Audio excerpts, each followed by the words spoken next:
প্রচুর দেখলাম শেয়ার, মানে পুরো পাগল বানাই দিছে। কাফি তো পুরো কাঁপাই দিছে সোশ্যাল মিডিয়া। আরে ভাই এই নুসরা কাফিকে নিয়ে মানে নানান ধরনের লেখালেখি হচ্ছে। দেখেন বই মেলাটার ইজ্জত তো মেরে দিছে। দেখেন এর আগে মারছিল মোস্তাক, স্মরণ আছে আপনাদের?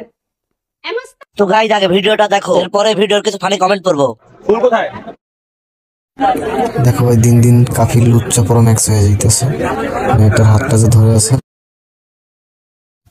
কাফি ভাই হলো এক নম্বরের লুচ্চা। ফুল কোথায়?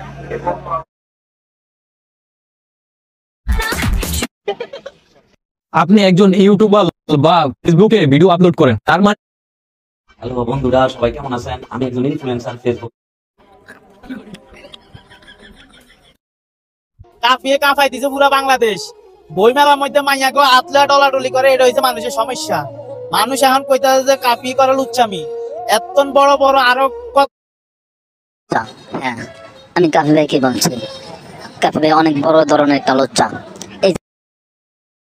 কাফির মতো একজন কন্টেন্ট ক্রিয়েটর, সে নাকি এখন লেখক, কবি, প্রেমিক কবি। তার লেখার বই আবার বই মেলা তো পাওয়া যায়। বন্ধে আসলাম, কাজ করতাম। বন্ধে আওয়ার পরে তার একটা ভিডিও আছে আমার সামনে। পরে যাইয়েন না, সবাই তো কফি ভাইকে নিয়ে ভিডিও বানাইছে, কিন্তু আমি লাস্টে পড়ে গেছি। কফি ভাইয়ের এমন কিছু উন্মোচন করবো যেটা আপনারা দেখার জন্য প্রস্তুত ছিলেন না। পাঁচাইতে আসিনি, পাঁচাটবো না, পাঁচাটতে বসিও না। এইখানে হকালালি পিওর অথেন্টিক কথা বলতে আসছি, কারো পাচারার সময় নাই, কিন্তু মেয়েদের হাত সাইটে খাইতে চাই। আমি তার কাফি হইতে চাইছে কবি, পাবলিক তার পিছন মাইরে বানাই দিয়েছে coffee. Hello my dear audience, এত চালালের মতো হয়ে গেল কেমনি? কি অবস্থা? কি